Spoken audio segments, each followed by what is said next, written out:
All right, good evening, everyone, and welcome to Iwineti Africa. The outfit I'm wearing, many of you who are of Nigerian origin will call it an Igbo traditional outfit. But you will agree with me that a lot of it is made in Europe. There's always that mixture of cultures from across the world as we interact, as we advance, as communication increases, as transportation mechanisms increase, and so forth. So no one can really isolate himself. Today, there are the conversations of geopolitics between the US, China, Russia, Ukraine, Europe, the EU, BRICS, UN, and so forth. And these interactions are happening. We're going to be talking about them, not from the perspective of isolating ourselves as Africans, but taking up our position, having something to say on the table, declaring our own agenda, and determining whether that agenda can be part of the considerations for the world as it evolves. My name is Kenneth Giri, and this is Iwineti Africa. Today, I have an awesome guest, Ibrahim Salifou, who is going to speak to these topics. I'll let him introduce himself in the next few minutes. Welcome, sir. Great to have you. Thank you for having me this evening at your side and morning at my side here. My name is Ibrahim Salifou, originally from Benin, and I currently live in New Zealand for many years after relocating from Europe.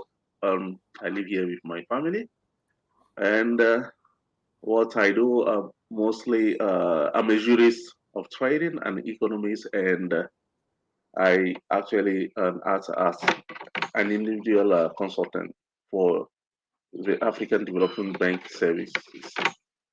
So we are going to be talking about geopolitics, how our world evolves for the past year after Russia invasion. So I will briefly talk about those main topics for our next half an hour.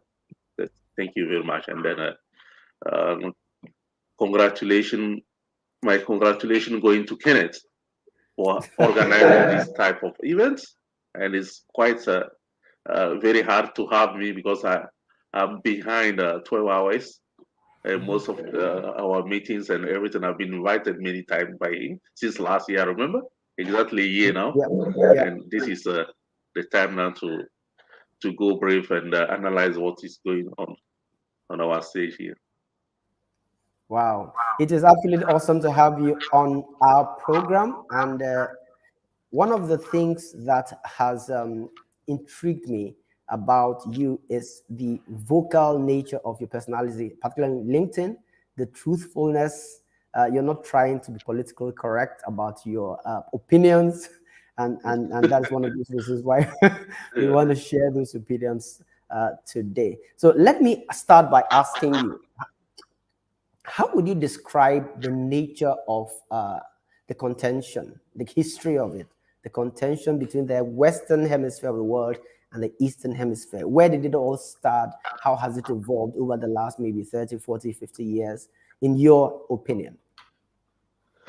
The world is today is the result of the global geopolitical division since the Cold War. If you remember, mostly 100 years now, if 100 years now, the story of the global, how they call it, global oppositions of the two weights, the ex-communist, socialist countries, and then the West in terms of the West, USA, Europe, and those things.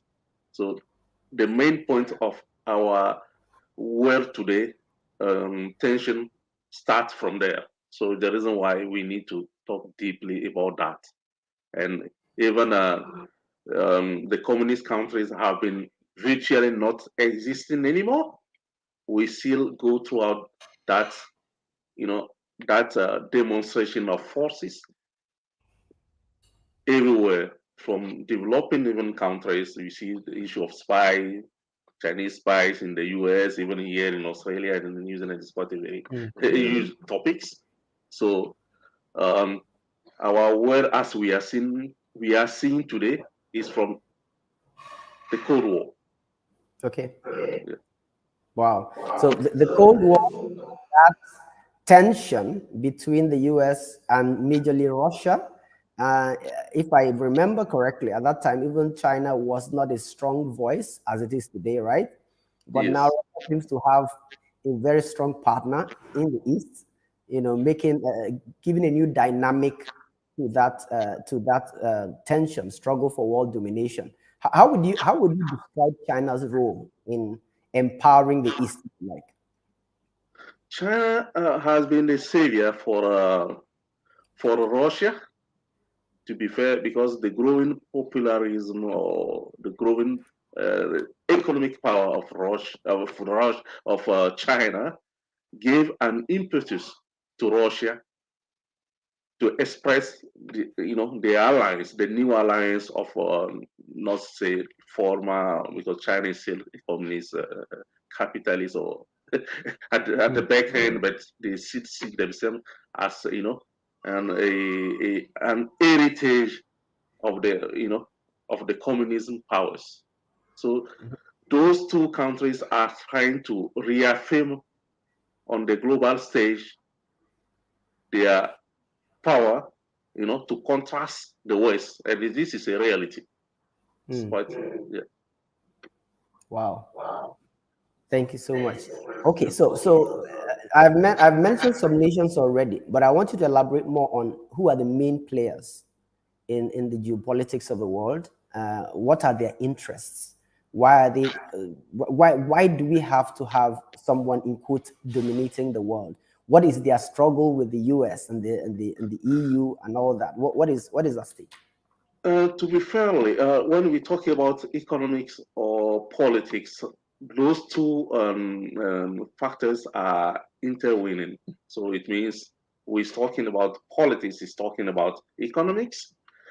China actually is the first lender, the global first lender Hmm. to the West, even to the third world countries. So Russia joining China in that geopolitical position is to reaffirm themselves. Even virtually, Russia is not economically strong. Okay. They use that way the weights of the military weights, because Mm-hmm. if you see today is China and Russia actually are out, outweighing the West in terms of military power, to be fair. And if you see how for the past 10 years, China has developed one of the strongest military how do you call it, machinery in the world. Even the Pentagon, they actually, if you see the recent history of the spy, 3 months Mm-hmm. ago, 4 months ago, the balloon flying throughout Yeah. the US, Canada is not only in the US. They actually realized that it was they were actually in Canada for many months until the scandal in the US brought Wow. all the issues and outside for the people to know. Okay, I see. So, uh, in that sense, do you think what we saw in the, I think it was 50s, 60s, 70s, was what we call the Cold War? But now Yes. you are saying that there is this development of military power on the part of China, right? Do you see any possibility of the war becoming a little warmer, if you like? Yeah. So, I don't think, as you remember, if back to 1990, there was that atomic, there is the key to, to create a third world war. It's not possible, to be fair. Hmm. So it's only a kind of warning, that we are here. Okay. Despite everything we are seeing, they want to express themselves that not only where you are, we are here to be polarized, that you are not the world superpower, Mm-hmm. as you have been demonstrating for the past 100 years. So we have a new alliance of the former poor. They call them the poor, economically poor, but they are empowering they are the new economic powers actually to play the interests of the third world. So they act on behalf of the third world, if you see. how things are going across the world, economics, and they are going to, in the next 6 months, the BRICS in South Africa, something is going to be happen, because who is saying economics and power, or power is talking about the financial system. They are trying to reinvent how the world financial system, because if you see the sanction, they were talking about dollars. If you don't behave like that, we'll cut you the dollars. So they are trying to find another way, to explain themselves that they are there. Even they are grown military, their potential to contrast the military, how do you call it? Real is real. Wow. So you said something about representing the third world. This is one of the philosophies you would say of China, particularly, and then of Russia. And I just want to acknowledge James joining us from Canada. I'm sure this is probably about 1 p.m. at this side. Bonjour, brothers Kenneth and Ibrahim. I'm in Canada, looking forward to listening to your discussion. Thank you for joining us, sir. So that posture of representing the third world, and you said this is not about a warm or hot war. It's probably going to continue to be cold. But the point is, the third world, they have emerged, they have grown. Those who were not to be reckoned with before, they have emerged, China, Russia, Brazil, and so forth. And they are trying to tell the US, look, you are not the world power anymore. Now, what is Africa's stake in this? Africa makes up the majority of the third world. Is Africa saying we want somebody to represent us, or did China and Russia take up this responsibility by themselves? What do you think? Yeah, it's quite that topic is quite very. I have had someone that we know, if you are following the story of the geopolitics. His name is Kemi Seba. You hear about him? Kemi Seba, I'm not too sure. No. Yeah, he's from Benin. Yeah, he's quite well known and actually working in terms of, because if you see how things are going now, they don't the East, in terms of China and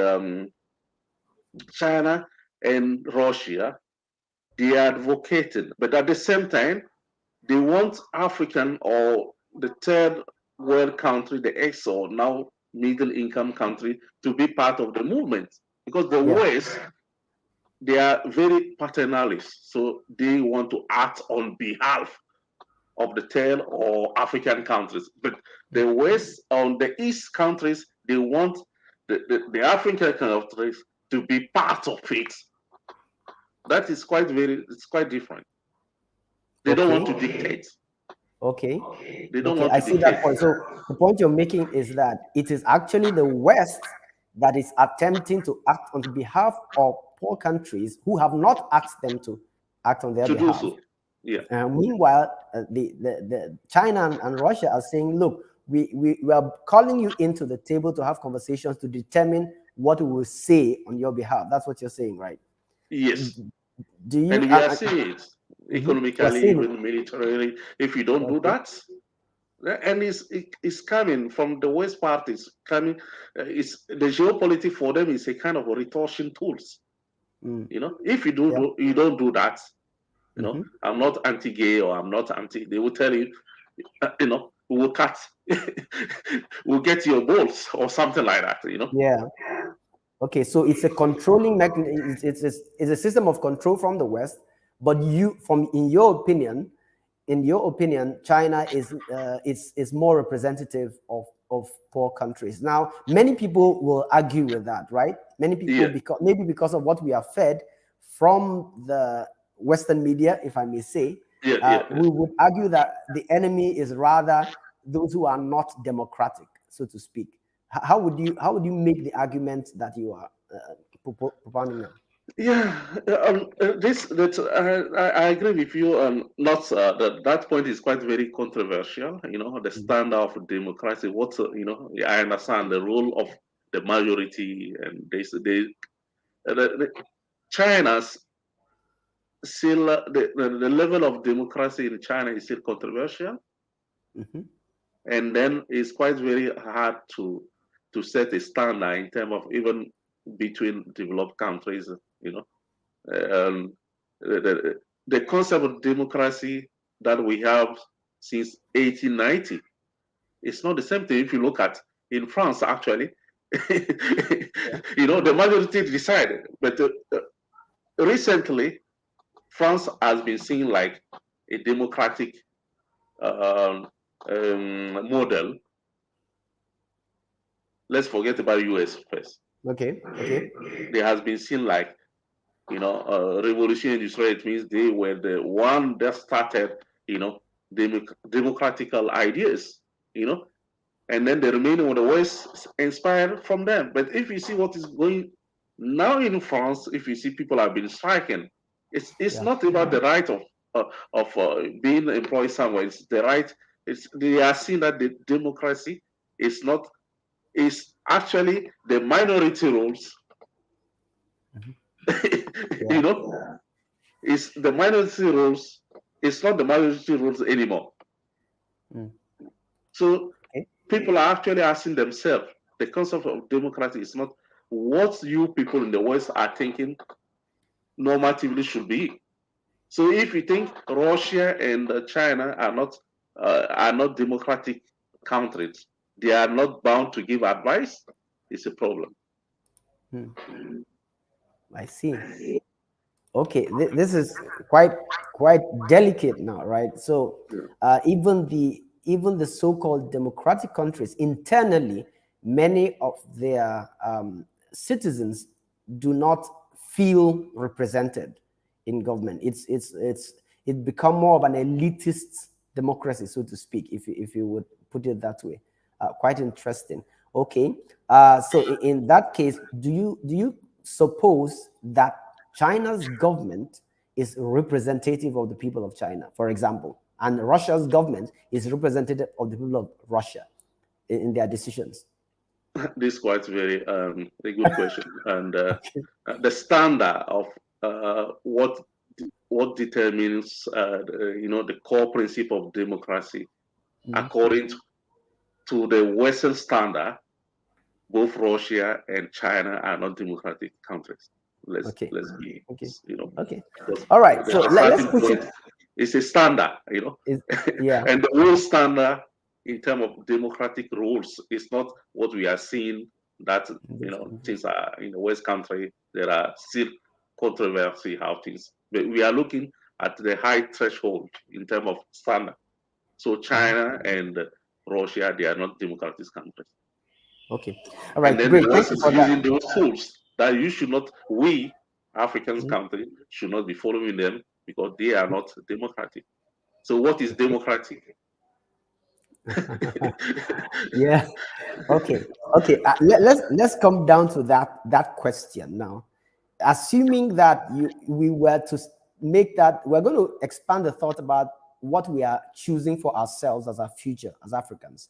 But assuming that the selection was about representative government as defined by democracy of the West and another style of government, as practiced in the East, what would you suggest for African countries?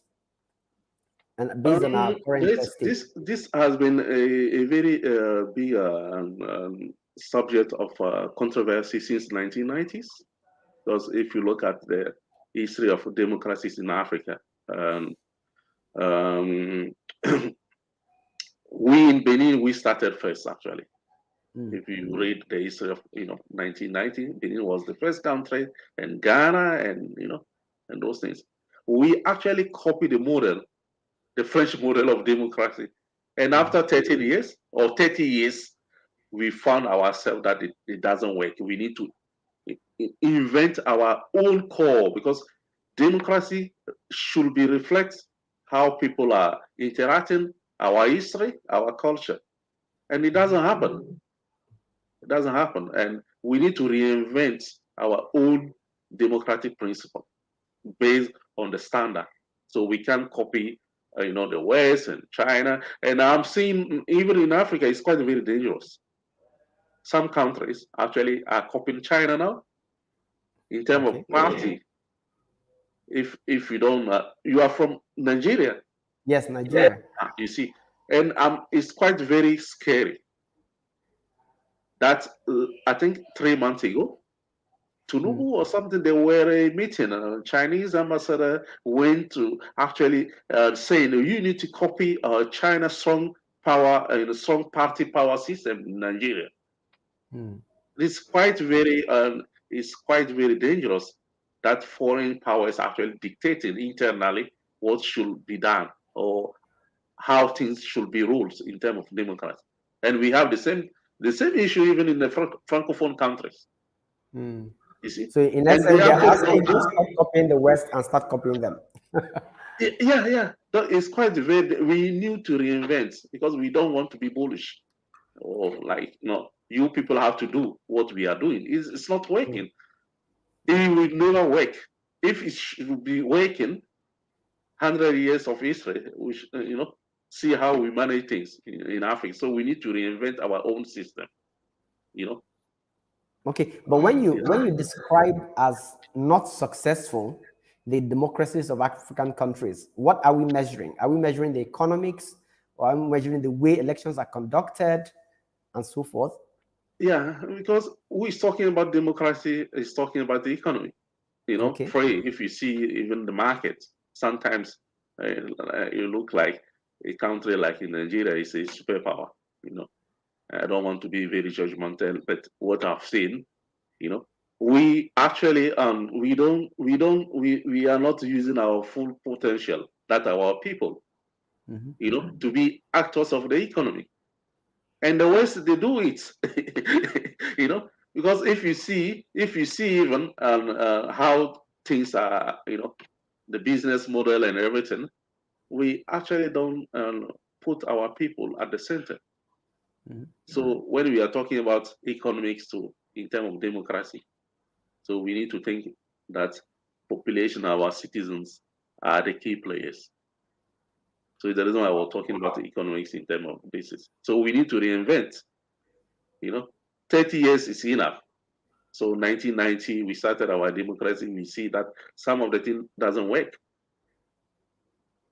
So we can't copy exactly how things are happening, but we need to set our standard that we want,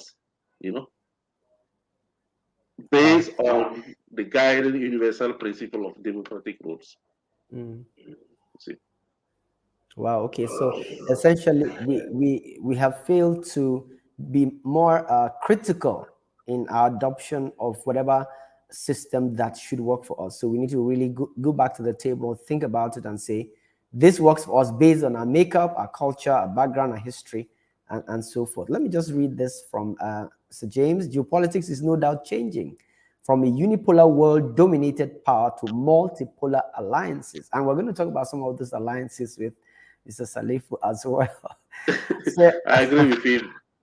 Yeah, James also says, reinvent your own system. For sure, take the best of the East and the best of the West and develop your own system of governance. Exactly the thoughts you shared. I agree with him.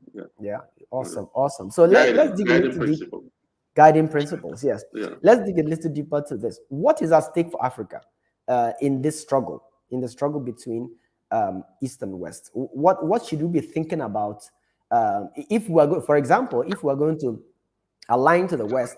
What are we bringing to the table as our own needs or concerns? If we are aligning to the East, what are we bringing to the table? What is at stake for us in this struggle? Yeah, it's aligning. Sometimes it's the word I actually don't want to hear in terms of geopolitics. Because states, in principle, they are sovereign. It means they are their own. They have their own personality. So it means we need to be ourselves first. So and actually, we don't want to take a position that we are from there, we are from this.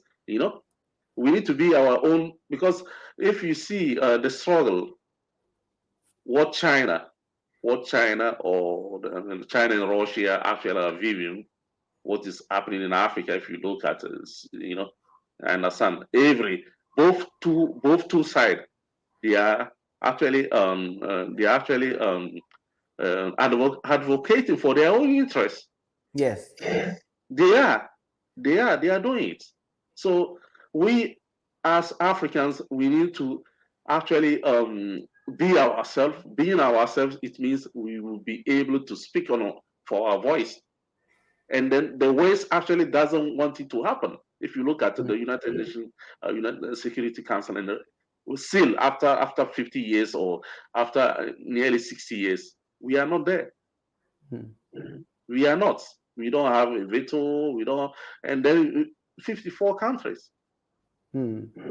If you take 54 countries out of it, 160, there's nothing. So it's time now. And then even our global institutions are still colonial. If you look at the World Bank, the IMF, some of their statute, the modern rules and everything, they haven't changed anything. Some rules are they are talking about like we are still under the colonial powers, and they haven't changed it. And everything they are doing, all those institutions are doing actually are based on those rules. Okay, so but I think we as Africans, we shouldn't be taking a position. Okay, so but if we are to is very ourselves first, what constitutes ourselves? I mean, what are we going? If you're going to make changes to the UN, for example, if you're going to make changes to the UN, you've mentioned that there are vestiges of colonialism form in this global, so to speak, institutions. If we are going to, as African nations, now take our stand and say, this is what we want, what will be the main themes, what will be the main elements of change that we need to have? The first step to do, and then we are failing to do it, is our African Union. Because if you look at the African Union actually now, it's just a kind of jamboree. I always talk about it, and I discuss about Musa. Musa, many times I spoke to him. It's a kind of jamboree. It means people are just gathering there, and our institution, and African Union institution, should be a geopolitical, institutionalized. It means a kind of rules and where we have to delegate a power to the commission or the president to talk on behalf. Even our African Union ambassadors we have across the world is very strange. I'm sure that you are aware about that. They are just there. Right? They can't actually say anything on behalf of Africans. You know that. Their ceremony is clear. And they tell them actually, you don't need to go there and start talking about African issues. You are there, they invite you for meetings, and the African Union ambassador is there. You cannot say anything about politics or about African nation and everything. So to be able to speak globally, remember, European Union, they started with issue with Rome, the Statute of Rome, where they were talking about coal, electric energy and everything. And they emerged actually. Even they still have problem. We started before them. African Union started before the European Union. So they are actually a geopolitical tool. And we can do it because they have interest in Africa. So if we were organized institutionally, where in the African Union we have one voice. One voice doesn't mean that one voice, but we actually collaborate institutionally. We give an institutional power to the how do you call it, to the president of the commission to advocate for our United Nations integration. It means to have a veto. It will be working than having many countries. Because if you look at it, South Africa actually is G20 or something, you see. And then in West Africa, we have Macky Sall saying, no, we have to add, it's a confusion, you see. So if you don't solve those problems, we can't do anything. Okay, so in your view, part of the problem is that the AU itself is not powerful enough to represent the interests of Africa. And this power, they should be getting this power from member nations. Am I correct? Yes. So the structure of the AU needs to be looked at in order for the AU to become the voice that speaks for African nations on global platforms like the UN and so forth. That's insightful. Yeah, and I would like to add something. Remember, Go ahead. Yeah. even at the African Union, we are bipolarized there. Because if you look at it, France actually playing very, I don't know, people are not even our leaders, they don't talk about it. France is playing its role there, actually. Germany, they are there. China is there too. Because we are not financially autonomous. We are not. They actually put in 70% of the money. And then the recent African Union presidency, it was Comor, if you remember, Comor and Kenya. There was something like that. Actually, France, not virtually, it was clear, they played the lobby with their ex-French colonies, you know, to give that leadership to Comor.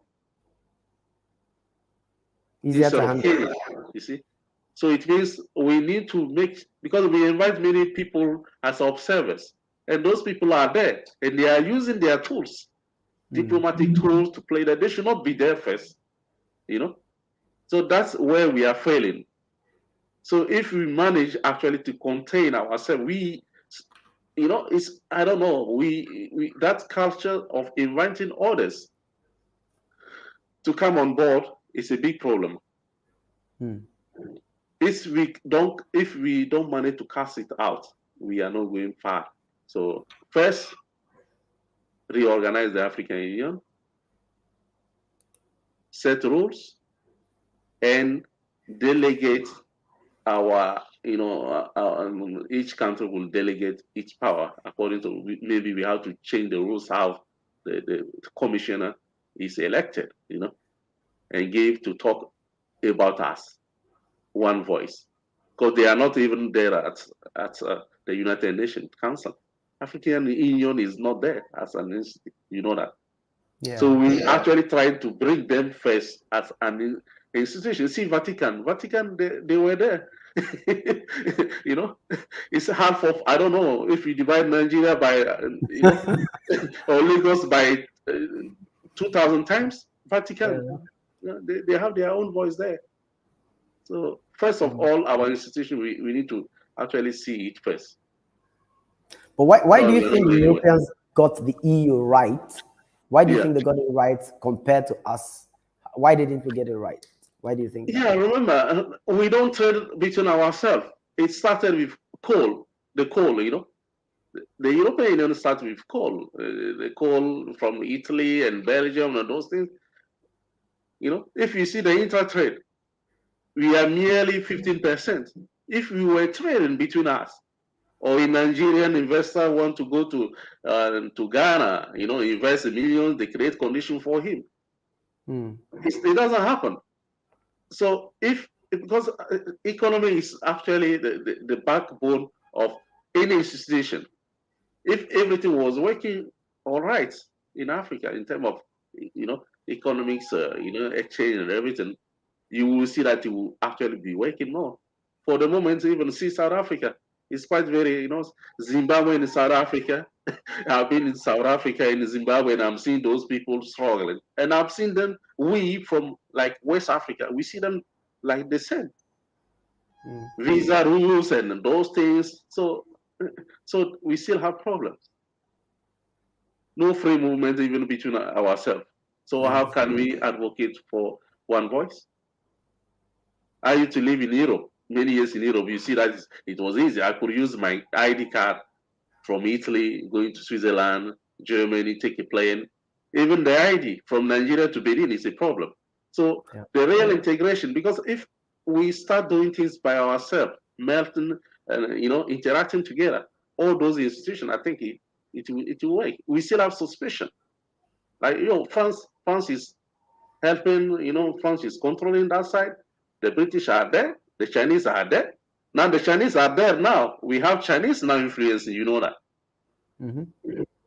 They are there. So you believe this, is it a case of a lot of foreign interests rather than we articulating our internal interests?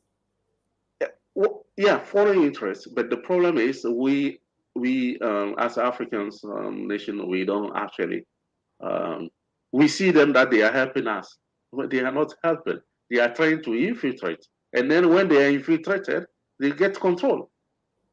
You see, the European, they don't do things like that. How many African nations have you seen actually going to Italy or France and start giving their rules? No. See, in Africa, recently, actually, you see that most of our governments, the diplomat, it happened one country, actually, that I know, very serious case, actually, where a foreign ambassador spent time every week calling the minister. So what are you doing with a minister? You are just a diplomat. And the Chinese, they are doing it. They do it. They call them, our ministers. They should not be talking to them. You understand what I mean? So we ourselves, we are not ourselves. Until we are not ourselves, we will get always things wrong. It's quite it's our dependence economically also exposing us to these influences. The fact that we are generally dependent. Yeah.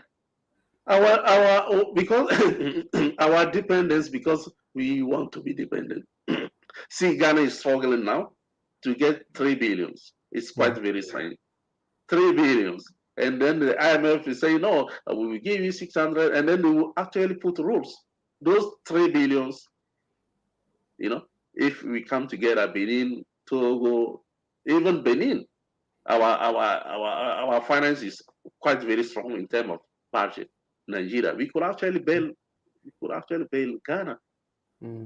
So if we don't come together economically, how can we, those foreign powers, they are actually finding tools, because they give you some aid, and if you don't abide to their rules, it's just like AGOA. You remember that case of second-hand cloth and this is how cool, we have cotton and those things. If we can build our economy, we will always rely on them, and then they will making their rules, and it will be like that. So economics to being dependently economically too is a big issue, a threat to our own sovereignty. It's quite very important. They don't do it in India. They don't do it. So have you seen it? I read a lot. They don't do, but it's only in Africa. And those like India is big in terms of economies, but they are poor. Yeah, they are poor. They don't do it. So why are they doing it in Africa? Because they know they have interest there, and then they will actually use aids, to put it in a dependency situation. Wow, this is insightful. Let's take one breather, and then we'll come back and wrap up this conversation. One breather. Just let it sink in. Wherever you are dialing in from, let us know if you come across our video. Drop a comment, drop your location. We'll be back in a short second.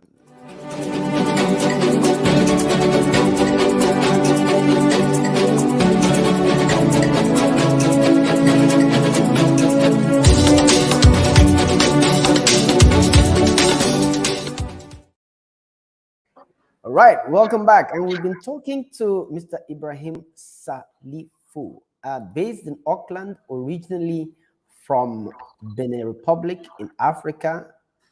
Very vast, knowledgeable about geopolitics, about economics, experience even in Europe. And he's been sharing his thoughts with us on the struggle between the West and the East in terms of political power, military power, Africa's position, and Africa's issues, why we don't yet have a voice. If you've been listening, you're in the right place. I just saw another comment from James. The AU needs to adopt the attitude of President Paul Kagame, where he will not bend at the knee for anyone.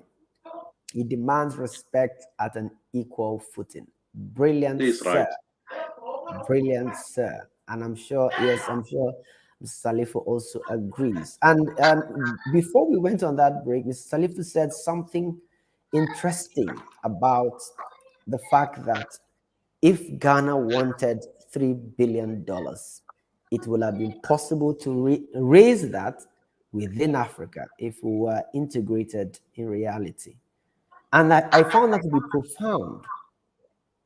I mean, that is profound because it means, I mean, our problems may not be as difficult to solve as we think. Maybe we're not thinking about them that way. And that keeps bringing me back to what is the problem with our thinking as leaders in Africa? What is the problem with our thinking? I'll push in a bit more, Ibrahim, on this conversation. NATO, the EU, BRICS, APEC, where do you see them positioning themselves? And of course, the AU as well, as an African union. Where do you see them positioning themselves in terms of this global geopolitics? Some people may not know very well about what BRICS is or APEC is, and all these regional bodies that are trying to assert themselves. Can you give us a little bit of insight into some of what they are doing and how they are also playing their own cards so that their voice is heard? Thank you. Yeah. Okay. Those BRICS are actually a fragmentation as we talk about world geopolitics. BRICS are the emergence, a contrast, economic contrast and political contrast to the world as we have seen today. It's a manifestation of what is happening now. BRICS is going to, they are going to bridge that economic financial power that the West has been enjoying for many years. And if you look at it, economically, the West doesn't exist anymore. China is actually one of the biggest financier of those countries, including France, Germany, US, England. The Chinese are there financially. Despite they are nausy that we are there financially, China is playing a big role. So Russia is using, those BRICS countries are using the economic position of China. Because if you talk about BRICS financially, it's China. Let's be clear. Yeah. Yeah, they are the one controlling financially. So they are going to be a geostrategic and political tools. Okay? To actually, because if we spoke recently about economic influence, forget about geopolitical military influence, because now all those in NATO, their roles is to keep peace. They are not there like before 1960 to be there with their guns and everything. All those institutions, they are just a kind of bridges institution that will play for the next years coming a big role. If you look at BRICS now, they are going to have their own development bank, and that bank will actually, if you look at the asset they are putting there, the World Bank, they are nearly 200 billions. They have 200 billions, not more, in asset.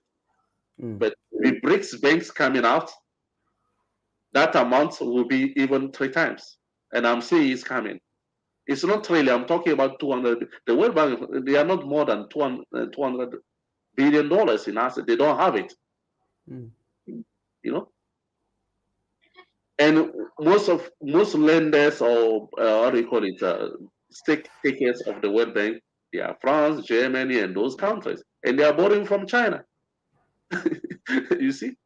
So BRICS, they are going to play, as we said, we African countries, if we want to borrow money, we have to go to IMF, and those they are playing like bingo with the rating agency, ongoing rating agency with those fish and all those things, and they will rate it high, and the risk premium is high. Despite we are criticizing China as an individual, but what we hope with the BRICS financial system coming out, maybe it will be more transparent. If they have to lend African money, money to African countries, this will be clear. Because people we know in China, they have offensive, they have offensive way of practicing their lending things, and sometimes, and remember, those banks actually they are financed by Chinese state, but they are in their own. They are actually using their economic, economic influence to make sure that they have stake in Africa. You see what is happening in Ghana recently. You see, yeah. So Ibrahim, if you were to advise an African nation from a strategic perspective, from what you said, we're talking about a bank or a financial system, a lender, a global lender, evolving. James also mentioned that evolving global lender, so to speak, capable of doing 3 times what the UN is capable, the IMF is capable of doing. We're talking about a global lender that is, will I say, pro third world nations. Would you say that a typical African nation to say, yes, I want to join BRICS, I want to exit the UN, or I want to join BRICS and the UN? I mean, how should that decision be made? Yeah, remember BRICS. I understand that the position of BRICS, the way is they are more on the economic side. They don't display the political influence, but I think they will never replace United Nations. Okay, they can't, and they don't. It's not their intention. They're actually using that tools to make sure that the marginalized world have a voice. So if you deal individually with all those 3 big countries, they have their own interests, as I'm saying. So they are bringing that institution to be a vehicle that could actually use their own. It's as we Africans nation, we want to join it. South Africa is already there.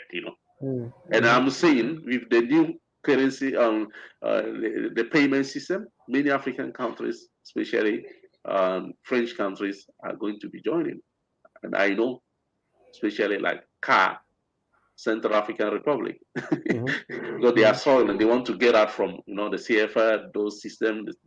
So most ex-colonies, French ex-colonies, will be part of it. Just wait after the meeting in South Africa, when everything will be clear. You will see what is going to be happening. But they will never will never replace United Nations. Yeah. Unless we decide if we want to punish them, we need a, let's say we can actually say if we don't give us a veto, 54 countries can get out from the United Nations, and we can do it. So do you think that how might that play out if, let's say, suddenly half or 3/4 of the countries in Africa decide we're joining BRICS, we're not going to be dependent on the IMF anymore? How would that play out in the relationships with the likes of the UN and so forth? How might that play out? Yeah, I remember IMF and the World Bank. They actually, those institutions, we Africans, and I have my uncle who worked there. He was actually the IMF president. He's still minister in Benin now, Abdoulaye Tchané. He was IMF president for 10 years in Africa.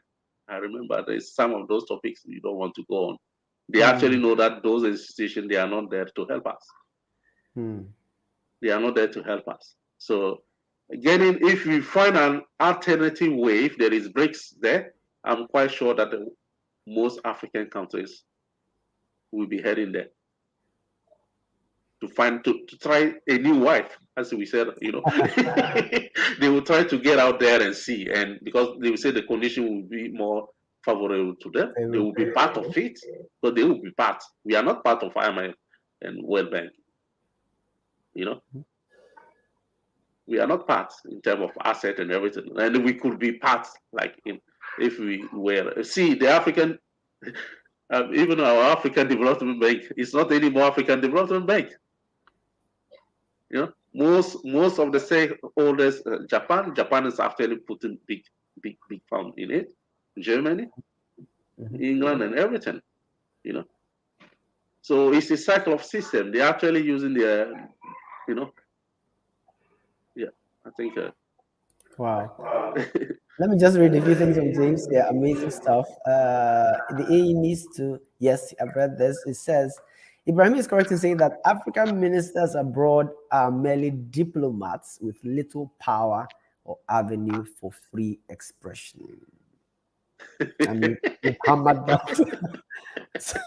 You've hammered that a lot today. That was interesting as well to see.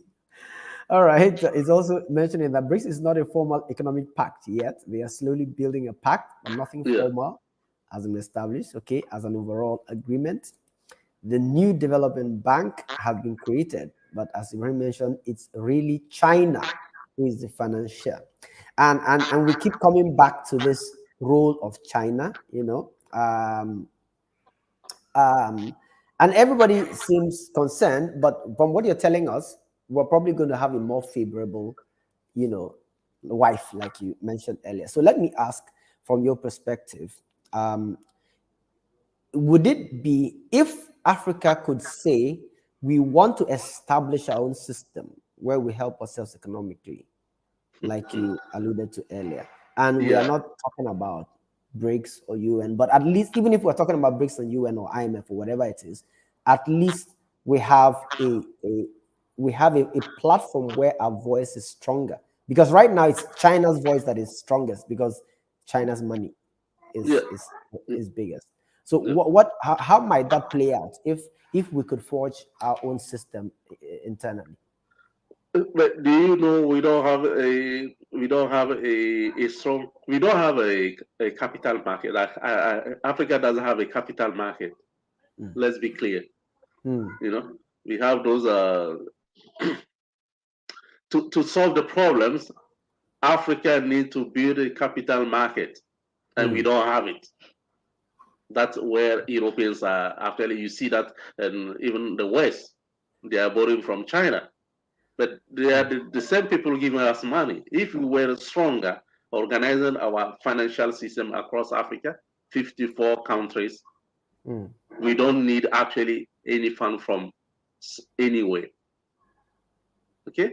With technologies going on, because I like technology, and there are many ways to solve it. You know, even there are some problems.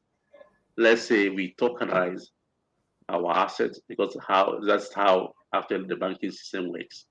But we African, we don't get it, you know. So 54 countries, you know, we have our capital market, a well interconnected capital market. We don't need anyone. We don't need, to be fair. I live in Europe, and I live in those like countries like Australia, New Zealand. They are not. It's not that they are economically strong like that, you know. So they use tools, economic tools. You know, we need to solve those issues. Africa need to have its own central bank, and the West will never let it happen. Let's be clear. It will never. If we are waiting for them to come and help us to do it, see, Ruto is talking about that. That we need, you know, see Nigeria to come. I remember when I was young, because my parents, they are half Yoruba, you know. Wow. And my grandmama used to trade.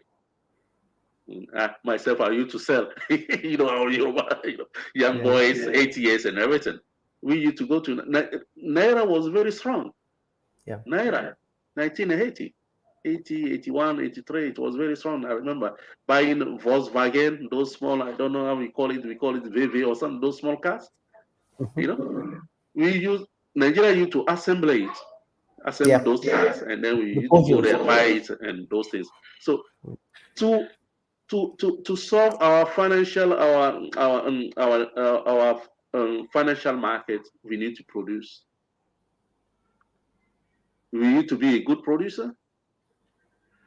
Like Nigeria used to have factories, Benin used to have factories, and all suddenly it disappeared.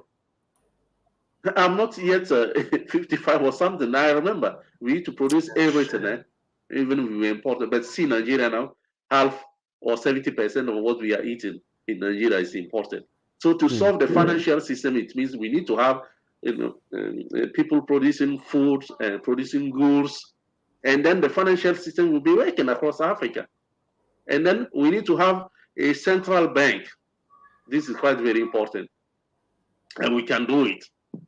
A central bank, and you see South Africa. I went to South Africa, to Zimbabwe. Zimbabwe, how do you call it? Dollar. It doesn't exist. It's just a paper. And the people. So why not South Africa with all those controversies? South Africa, Malawi, and those countries, even one currency. It's too late now. So what we have to do is to go straight, have a central bank, okay, and give those powers. Because if you look at even the West, they print money. Yeah. They print it. And you know, how do you call it? The fractional banking system is printing, and they solve it. And with bonds, and we 54, the population is big. Our population, it's not, you know, when we say no, Africa is poor, I'm telling you the truth. My experience living across the globe, I've seen we are actually not poor. If you go to Ghana, you to travel to Ghana and see, and you see people are actually have money, you know. And the same, we rely on the same finance and the West financial system, you know. As I say, the World Bank will give you money and they will say raise your tax, because you have to raise tax and pay the money back. Yeah. So people have money in their houses. You go and see my auntie, you know, she said in Topa, someone was, you know, you go, you want maybe $1 million there. She has it. She has the money, but it's not in the bank. Yeah. Because if you put the money in the bank there, we need to be self-reliant and build our own financial system. A country like Nigeria, you know. Now, okay, let me ask. Yeah. Let me ask this. So, I'm sure you've interacted with leaders in African nations, and these conversations come up. What is the typical response of an African leader to such a suggestion as this? It's quite. I will start when I was like my 20s. One you hear about Mathieu Kirikou. He was one of our leader. Yeah. He passed away. He was a military leader, a very nice guy. We are from the same region and everything. You know, he said one day, his Minister of Finance, who is actually again a minister here in Benin, my country now, who was working at IMF. You know what? He didn't know how our money safer. He said after being a leader for 25 years, he didn't know how it works. He didn't know. It was a surprise because asking, you know, most of them actually don't know how the financial system works. They don't know. They actually don't know. Even our minister of finance. I don't want to be very critical. I watched something recently in Nigeria that your minister of that my sister. You see, so some of our financial instrument that we could be using, they actually don't have any clue of it. So there's a competence problem. Yeah, there is. Competence Just problem. forget about someone having a title. You know, people work. Most of them work at the World Bank. Okay, most of them. We have in Benin, we have a first president. He was working at the World Bank. So what type of work they were doing there? Those institutions, they don't. Even you are working there as an African. I'm just telling you the truth now, and someone will actually who are there now, maybe they will be actually upset. They don't control. They don't know exactly what's happening. They are just there. You are, you know, World Bank from Benin. You know, head of World Bank in Africa and those things. They actually don't understand how the system works. So the first, that's what I've seen. The first step of it when I've been interacting with some 2, 3 of someone I don't want to disclose here.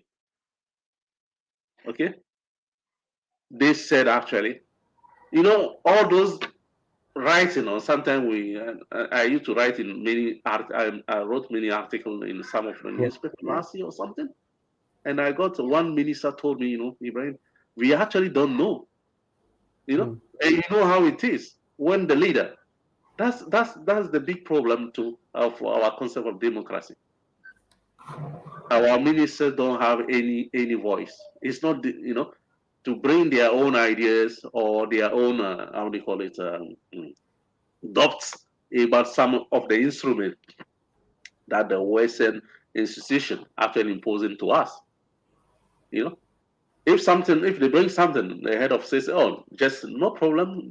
We need money, as usual." So they are looking at money. That's the problem, and they don't care about whether you are telling them that something. Sometimes they care. Sometimes they will say, "No, you know what? We need money to solve that problem." And they are using the danger. Most of our debt issues now is a revolving issue. So it means they get money, okay, and then they use that money to pay debts. Even in Nigeria, it's happening.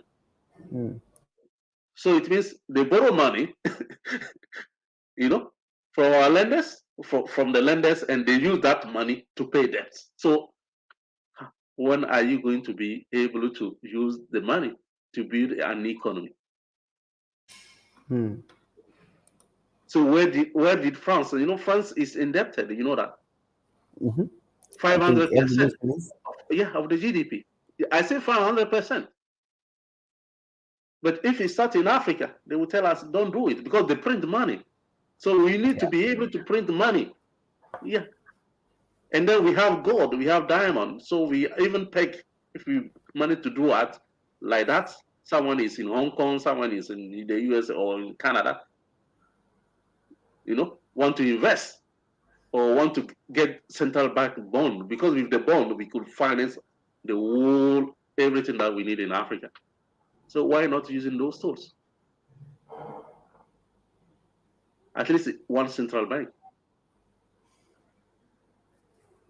So in essence, the techniques to solve our problems exist.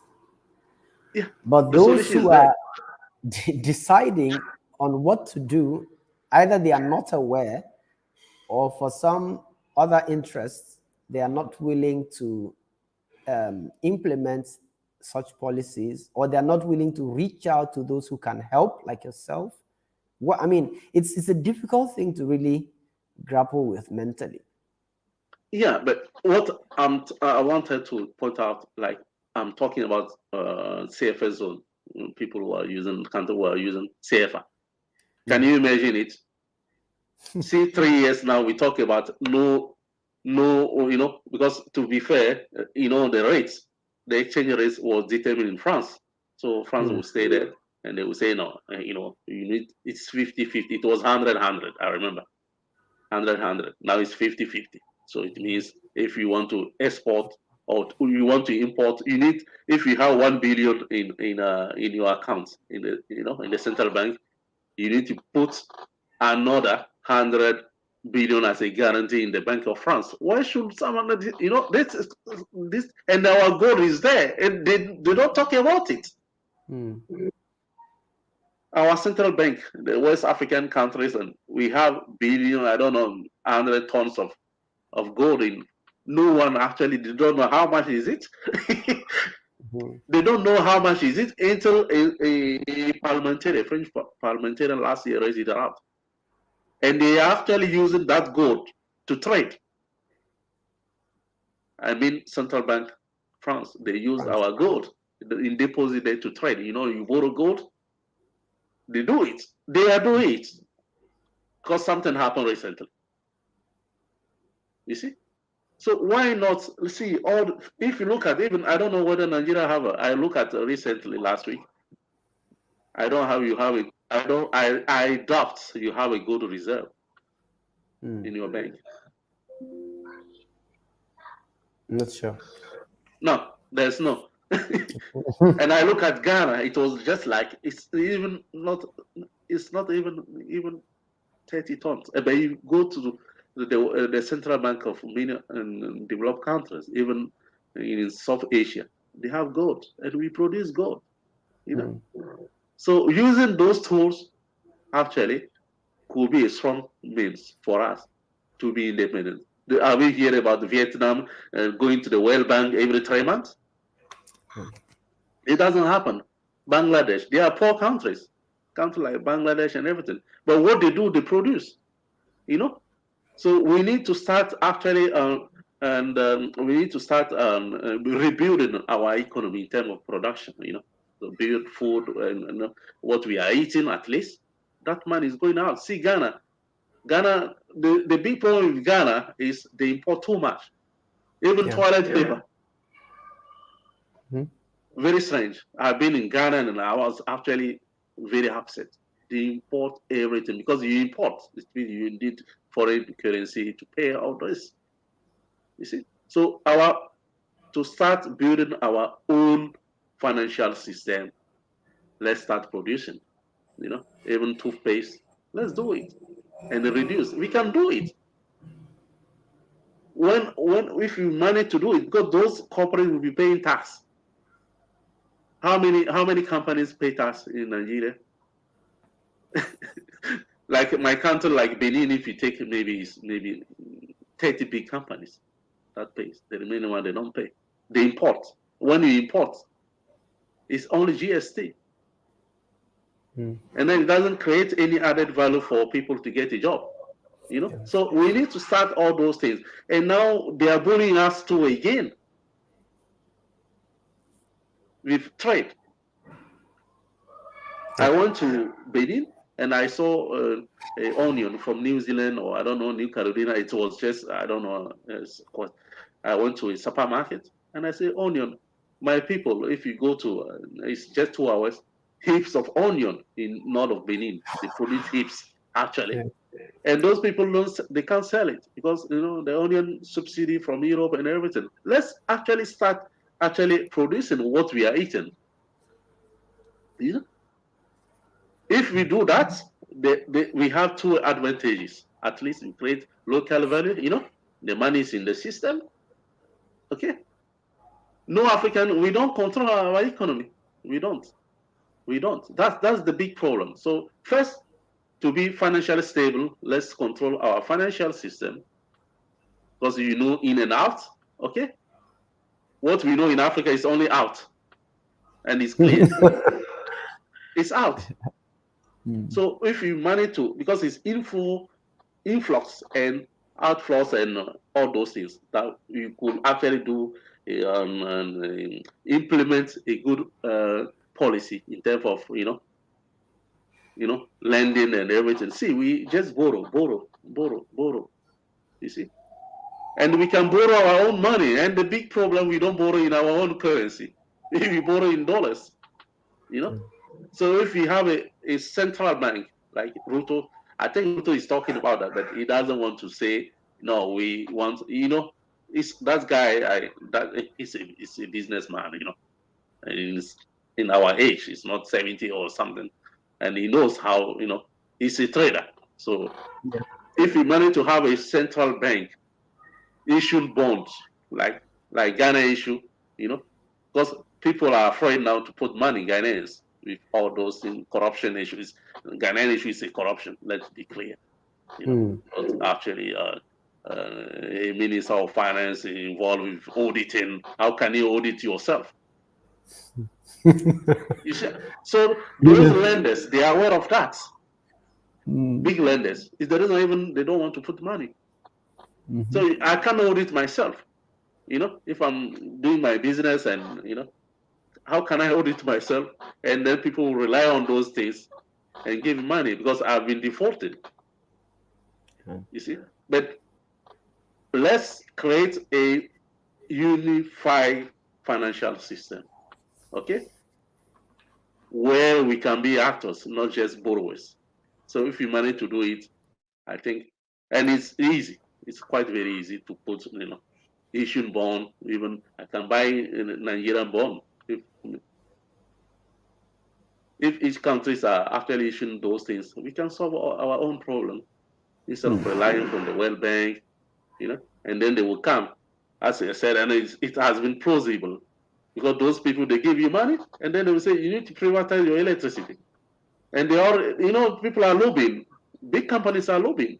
I did a work for how do you call it, one country that I don't want to actually, I think 2 years ago. I don't want to raise it here, and it was quite very, and upsetting. We Africans, we don't use our internal resources. Yeah. When it comes to advising and everything, because if you see all those big companies and coming to Africa advising Nigerian, and Buhari was having some little boys from Peru or something for the World Bank, they actually don't understand anything. They are there. I don't know, working at your, Nigeria's, how do you call it, president's house there. There are those people sitting there because they just actually execute what they tell them, and they will come and say, you have to do this one. You see? So we don't use our internal resources in terms of, as I said, that they're even not aware of the instruments because they have been told to do things. They have been told. Many of them, they told them to do, you have to do this. And if you go to the minister, a friend of mine in Benin was actually complaining because they are sitting there, okay? And you see all the guidelines are coming from outside. So they do the meetings, but at the end of the day, what they are saying, they are applying is not coming from the meetings, the ministerial meetings, and it's everywhere in Africa, except Rwanda that I've seen actually. They use their own brain. Okay, they use their own brain. See now, Tony Blair going to Nigeria, and I see your new president happy. Tony Blair is here to give us advice with all the Nigerians you have.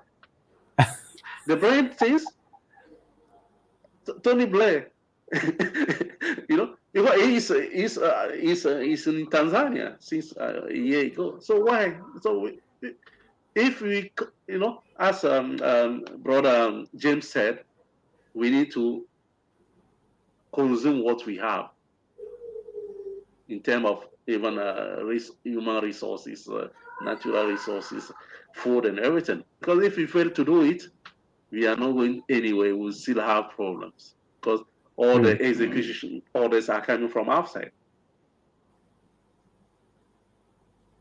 Wow. Yeah. I'm always amazed at your in-depth knowledge of the internals of several African nations, and the way you mentioned Ghana's complex situation with the finance minister, which is in the news, the issues with Nigeria as well. And so we're basically out of time, but I mean, you've talked on so many things that are very heavy for anyone who is thinking. They're very heavy for us because it's like these solutions are there. Either they are straightforward, maybe not simple, but straightforward. The resources are there, African resources, people who can help out. But we're still where we are, so to speak. So if I were to ask, what do you think we can really do now? Is there anybody that can do anything? Let's assume the leaders can't do much to move us forward.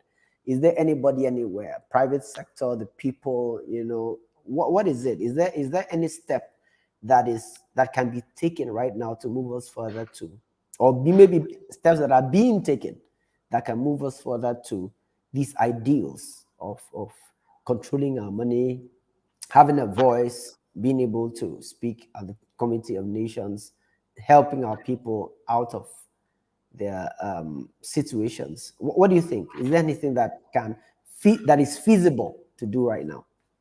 Yeah, I think what the first step to do, or the first step to take, is we have to set up an autonomous system of how do you call it, network between countries. Get about because if you see, even there is no communication about our ministries of finance, ministry of economics. There is no communication. I'm telling you the truth, and I've read many of the, some of the tools. Because if you look at in Europe or developed countries, I don't want to say we have to copy them. The information, like European Union, is actually intertwined, financial things and everything. So the first thing to do is the private sector have to come together.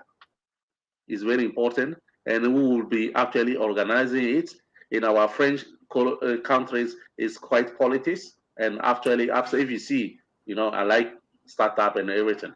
So if you look at it, even those people turning up for, youth, Nigeria is all right. Francophone and Anglophone countries, you people are more organized on those things in private sector.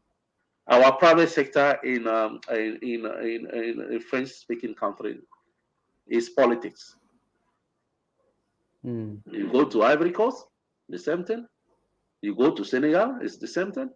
So it means the actors in the private sector are politicians.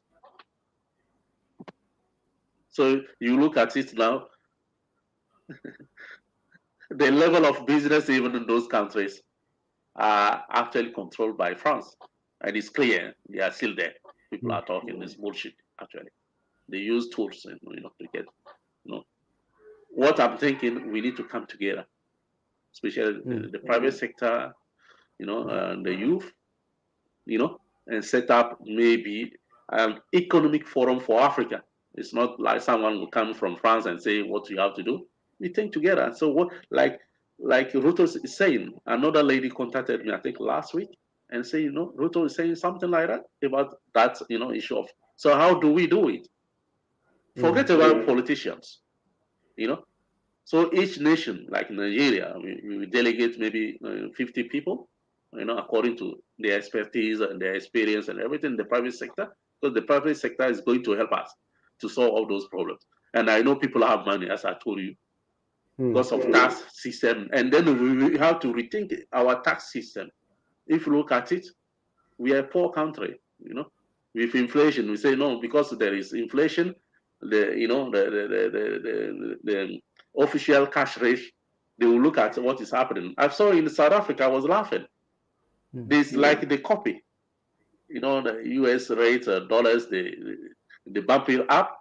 The South Africa actually, they copy the same thing, and you see, they use the higher, in terms of percentage. So we copy system. So if we manage to set up our own things together and say, see, we have a challenge like African free trade. People are talking about it, but it's not going to be working. I'm telling you the truth now, because and how do you call Afrin's develop something? It's all it's all right. So this one is for big companies. So what about small companies? Someone going to Zimbabwe, they are throwing with dollars. There are things that we can do in Zimbabwe that I know. Someone from Benin, actually, someone from Benin went there last time. Issue of dollars. So if we sit down in the private sector and we bring some ideas, together to solve those challenges, because Economic Forum for Africa. So we start and then we write something, we go and then we analyze it, because at the end of the day, those people in the private sector, they are the ones solving the problems of our economic challenge. It's not the government. It's not the government. If you look at Nigeria, actually, it's, Nigeria is a benchmark. It's the private sector. So we start with the private sector. We sit down at economic forum. We bring the idea. So how can we establish a transcontinental, how do you call it, financial market, where a bond raised in Nigeria, Nigerian government raised a bond. I can be in South Africa and I buy it. You see? So there is an issue of accountability too. So we need to put a system that is clear, transparent, and make sure that someone who is in South Africa invests in Benin or in Nigeria get taxed less. You understand what I mean? Yeah. The tax system is a very big problem, and they apparently do it. Those, as I say, the World Bank and everything. So we have been pushed. If because we don't have any factories, so where do you get money? So you need to put the tax rate very high, and few companies who are actually producing, they have to pay tax. So bring tax down, and then try Expand the company to expand net. the companies, and we can solve an unemployment problem, financial problem, 1.4, and our how do you call it? Our purchasing power in terms of how do you call forecasting in Africa is high. If I go to Africa, I see my nephew, my four mobile phones, even you see the trend. You see what I'm saying. At least all these things we produce locally, we consume locally. So we need a kind of economic patriotism too, not like someone, a new president elected, going to France for holidays. If I'm in Africa, I prefer to go to Nigeria. I usually go to Ibadan. I need to go to Yeah. Ibadan, so I go there. I go to Lome. I go to Ghana. So economic patriotism is quite very important. Bring the private sector together. And then depolitize the private sector, because that's the big challenge we have. Because I'm from Imu tribe or something, and then someone is they want to elect economic the chambers, economic chambers is by tribe people who have to, and it's happening. So we need to. It's the actors, the economic actors, who should be leading those institutions. It's not politics. So we need to start actually trying to reorganize our business organization and everything. Wow. So Ibrahim Salifou, Yeah. this is, I mean, the, I the think we more I want to listen, finish. the more I listen, I'm telling you, it's overwhelming emotionally, to say the least. Yeah. But we shall get there. Let me put it that way. I want to say, I want to think we at some point Yeah. the camel's back will be broken, and we'll be able to break out and become more than we are already. So we are out of time, but I'm going to negotiate a part two of this presentation, of this conversation, and maybe bring in a few other voices at your convenience, so that maybe we can dig into it and have more people aware of these issues. And some of the things we have touched on are that, look, as Africans, we have to take up our position. The AU needs to be stronger if that is possible. The private sector needs to come in with an economic forum that allows better trade among ourselves. We need a central bank of Africa, control our own finances, lend to one another, so to speak, expose if a capital market that is borderless within the continent, and so on. There's so many powerful things, and we need more competent leaders, or inject more competence in leadership. Maybe the same set of leaders. Maybe they need some training, some exposure. I don't know what it is. Yeah. No, we need to trust our people. And trust our people who have the Yeah, expertise. our resources that we have, and Exactly. I want to add, we have a friend of mine, one of is quite a very good lawyer. Arbitration is actually leading the world arbitration things.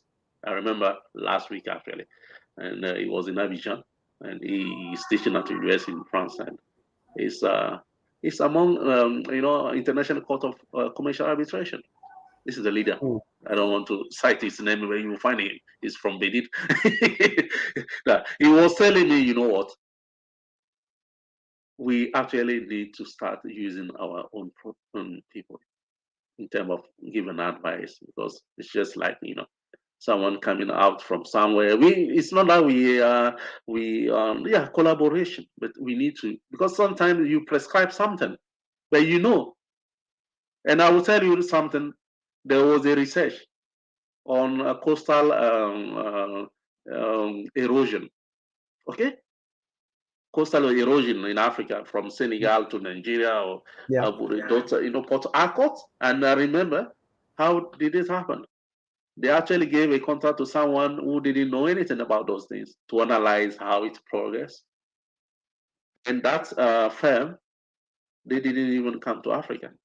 I was trying to ask even, they didn't come to Africa. And they actually pushed millions of money, including your country, actually. And many years, actually, that story came out.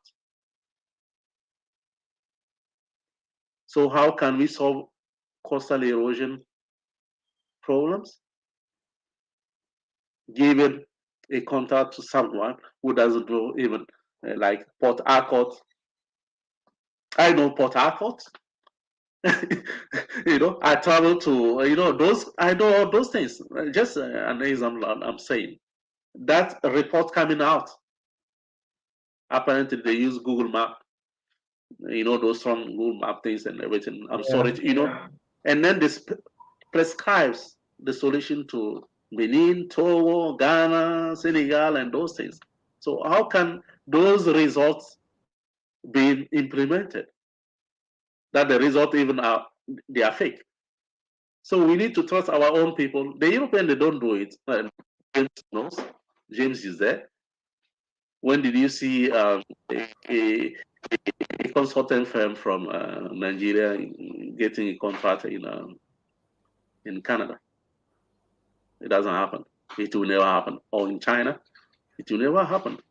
You see, that lawyer was telling me that most of our dispute, the state dispute, like the Nigerian case of they find them, they have to pay, I think, 60 billion or 23 billion. Remember that case? You remember that case? Yeah. Nigeria has a serious case now pending. It's 2 years now. I think they want to enforce Nigeria to pay 23 billions. For if a company who doesn't exist, they want a contract in Nigeria, and later on they found out the contract, they make the investigation, people have been bribed and those things. You see, that lawyer was telling me that we have a problem. Because what Nigeria did actually, they went and take another lawyer in the UK. And I read the case, it's 120 pages. Yeah. Of arbitration issues. So we need collaboration with other lawyers. But someone who is in Nigeria actually knows as a lawyer exactly, not about paper, the outcome on the paper. You understand what I mean? He knows where the project is, and you could actually argue on that and say, the project, they said they were going to build a pipeline there. Okay?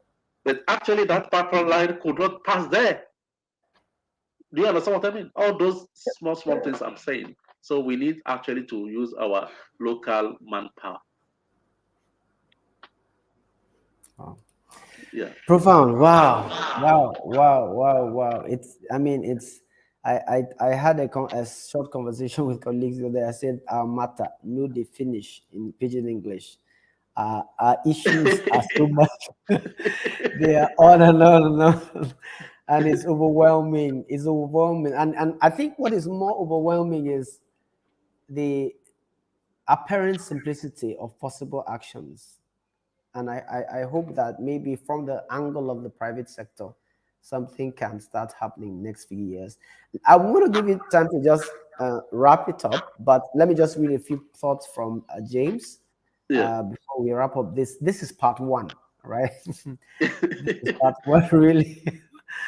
James says, again, it says, yes, you have to produce what you consume internally and sell excess abroad to acquire foreign currency.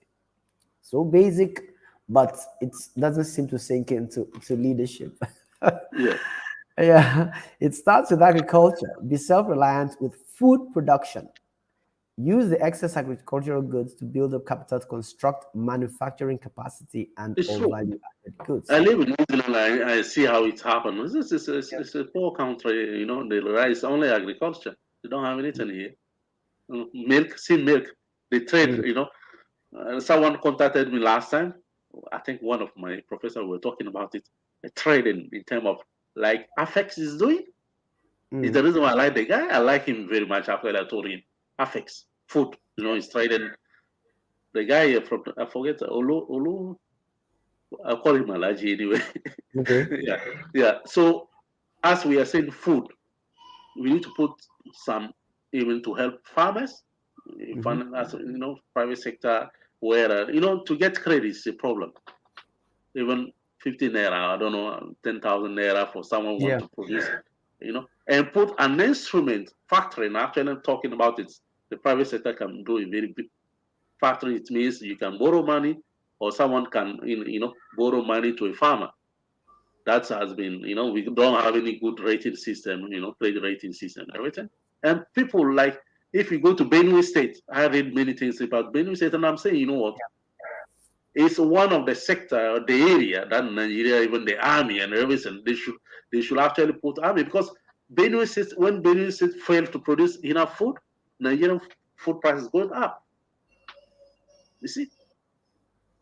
So if we fail to produce food and we don't do it, Nigeria import. Even Benin now we change, because we argue on those things, and the government is actually doing a very good strategy. You know how it is. People start blaming him that, oh, it's a very nationalist thing, and produce what we eat. We don't produce to export if we can afford to eat. Let's feed ourselves first, because the market is there.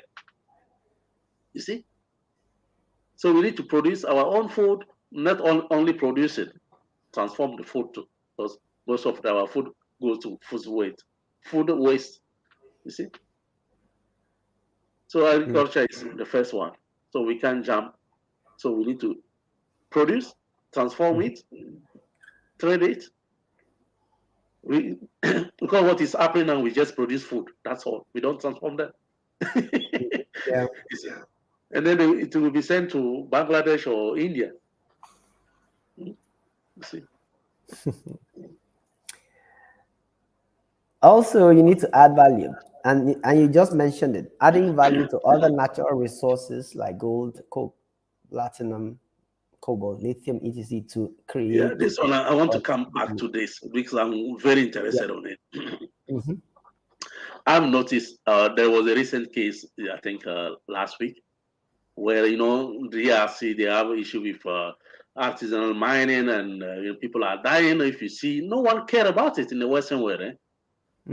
How many people die there? You know that a day, at least. I had been I spoke to some people from Goma, that Bukavu, those areas. At least 200 people die every day. You know that no one is talking, because for parents, they want money. They want money, and people actually buying illegally those gold and mine. So how to do it?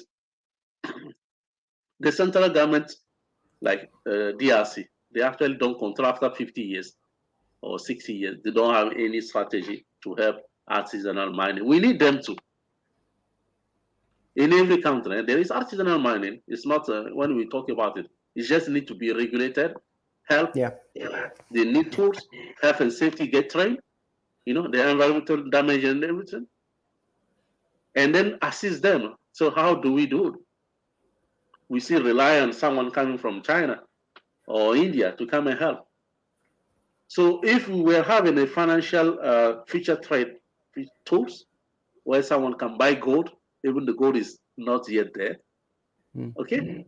If it's regulated and what, those money can help them to do the business and process locally. DRC failed to build a gold, how do you call it, gold processing tools. It costs only $1 million. Okay, but recently I saw that DRC signed a contract with United Arab Emirates, because people are dying, gold things, and what they told them is we need to raise 60 tons of trade, and then we start building $1 million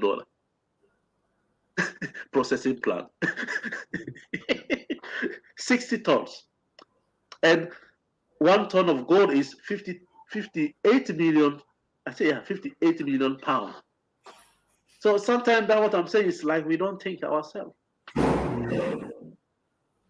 So why not come in, as you said, bring the private sector together?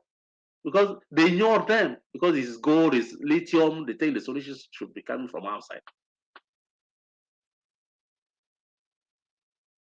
And Zimbabwe is doing it now, even it is rudimentary.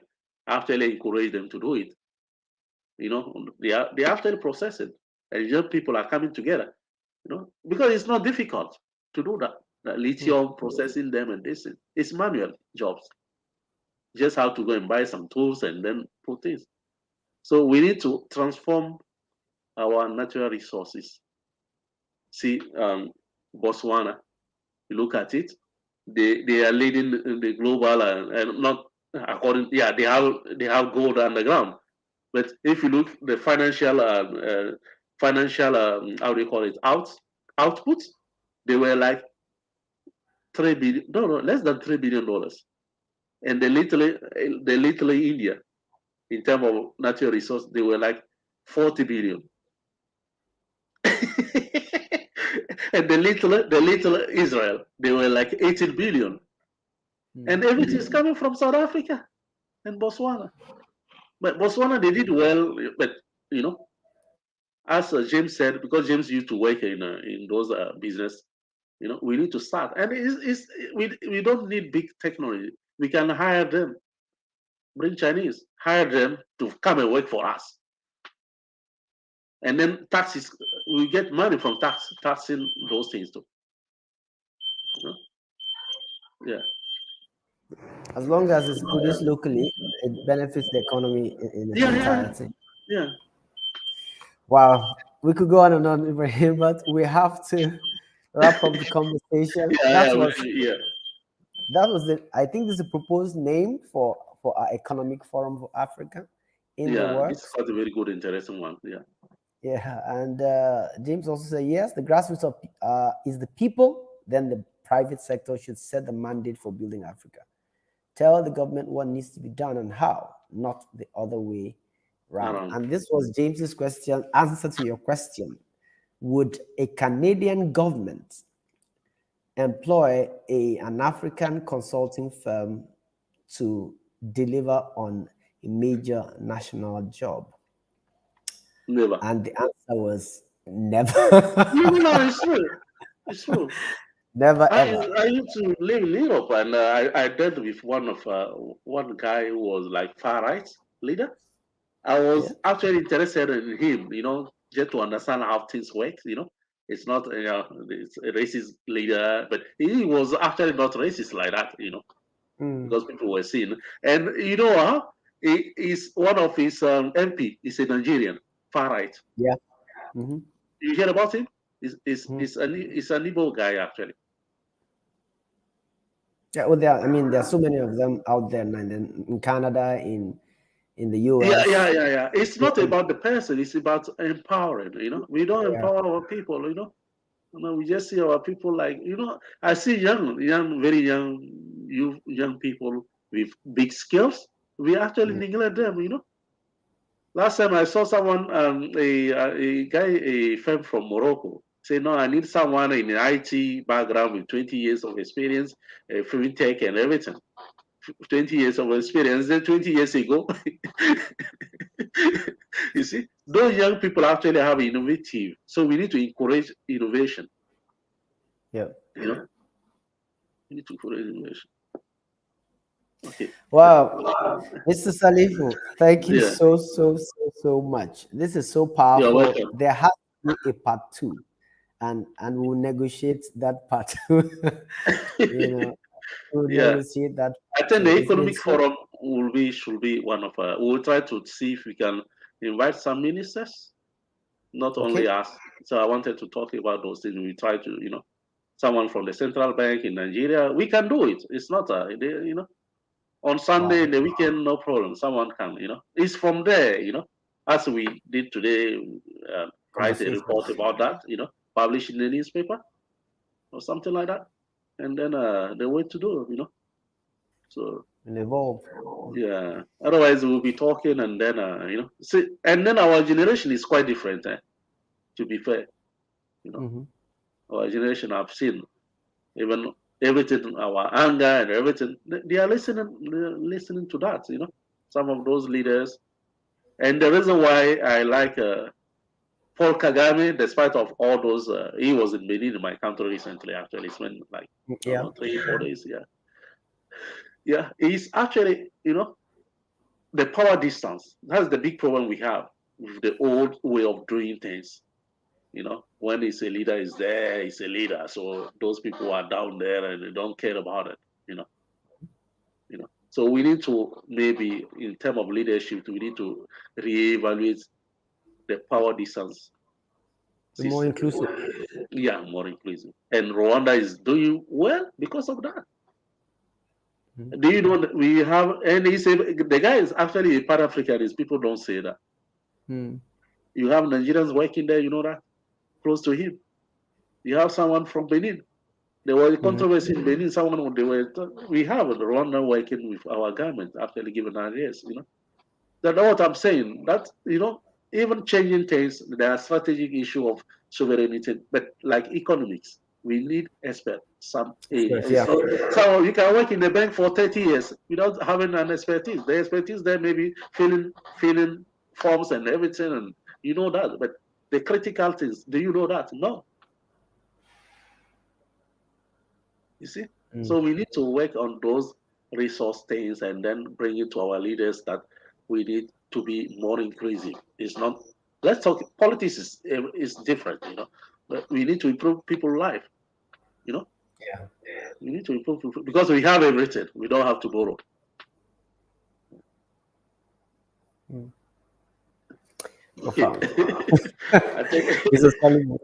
We're going to wrap it up for tonight. I appreciate your giving us your time. There's a lot of rich experience, which I think more people should hear about it, and we'll push this video as far as we can and get the conversations going. And our diaspora will play a very big role too. The diaspora. We actually working on an African fund. We want to copy the model like India did, Israel did. Yep. We had our first meeting with one of your brother. It's a brother of you living in the US. He's a politician, a very good guy that I like, because he's straight away. He doesn't play around and everything. He's a pragmatical guy. So they found we started the conversation. Yeah, we had our first how do you call it? Our first advisory from the fund managing big companies who are actually managing $37 billion things. And we think having that tool could help us in Africa.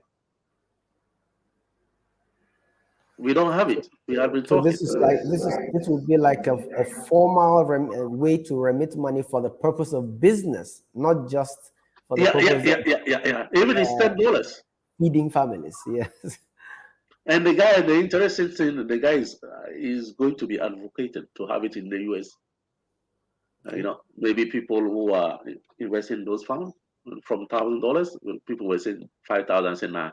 Even someone in Cotonou want to put $1,000. People have money that they can put it. Don't just put high threshold and everything. And it can be done. It can be done so that they can actually invest those funds and actually claim tax returns in the US, including our diaspora. It's not only we Africans, and they will do that. Like cars. Just Nigeria produce cars that we can use ourselves. So why importing car from Japan?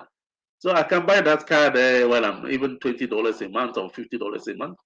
I'm paying even 20 years. I don't care, because if I go to Ibadan or somewhere, I have that car there. I can use it to go to farm and those things.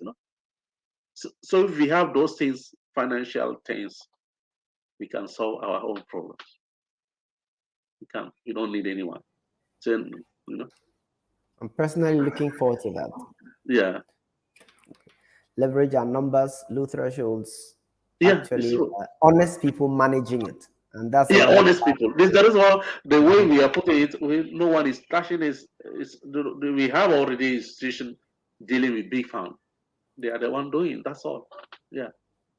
We don't. Yeah. Wow.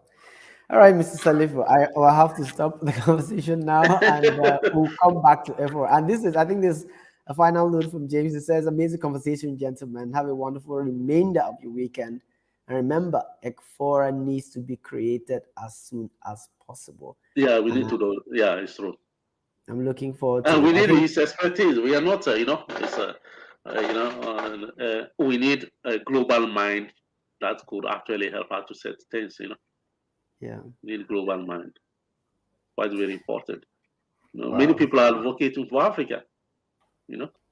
Especially European friends that I know. Don't talk about politicians. So we need to, engage with actually civil society. They are actually the one actually advocating for us. They do that. Plain heart, as we said. Thank you so much, sir. Yeah. Wow. All right. So we have to wrap it up. I'm sure you have to. You said your fam. I don't know whether you missed church today. Thank you for giving us your time. We appreciate you. And no problem. Sunday is Sunday, so I'm not going anywhere. So anywhere else, okay. Yeah. For those of you who didn't join early, Mr. Salifou joined us from Auckland, New Zealand. We set this session for 7 p.m. GMT so that he could wake up at 7 a.m. or maybe 6 a.m. on the Sunday morning to join us. Yeah, I used to have meetings with Ndubuisi. Sometimes I wake up to 5 a.m. Wow, okay. So people ask, so why are you waking up 5? I say, you know what? I'm here. Everywhere I'm going in Africa is always with me. Because I remember my grandmama, she passed away, I think 2004. Yeah, nearly 20 years ago. She used to tell us, including my dad, everywhere, everywhere you go, your foot need to be in Africa. This means your heart. Yeah, she keep on. And even my nephew, you hear about Ruya Chimura.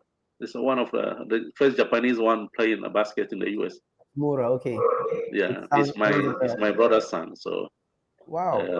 Yeah, even the kids. He goes to Benin, meet the president. We are doing outdoors. Everywhere you are, it doesn't matter whether you are half of Afghans or something. Your heart should be in Africa. Yeah, it's very important. Yeah, very important. Yeah. All right, thank you so much, sir. We'll close the conversation. Shadrach used to say that to be continued. So we shall continue the conversation again, another time, and take the action that we can take. And one of the things about our platform is we are not the richest people on earth. We are not the most powerful people politically, but we believe that there's something we can do, and we have these conversations so that people can realize there is something we can do, whether it requires the numbers, even the voice, advocacy, mobilizing people. There is something we can do to create a better future for our people.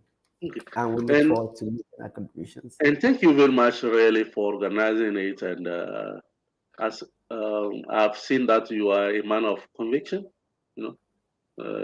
since last year, exactly a year now, June. Yeah. And you asked me if it was possible that we have a chat since last year, Yeah. And after a year, so it means, we shall continue, to make sure that we all come together and towards ideas, something can happen, Yeah, that's it's a politician. They listen to us. They actually listen sometimes. Sometimes they don't have power to decide. But if it happened to be that those who are listening to us have power to act, something can go. So so stay blessed, and then thank you very much, really. All right. Awesome. Those who are following us. Yeah. All right. Thank you so much, sir. All right. I'm going to close out the meeting formally and see you. Thank you very much, everyone who joined us online, who will see this video later on. Keep sharing it. Keep joining the conversation, and see you on the next edition of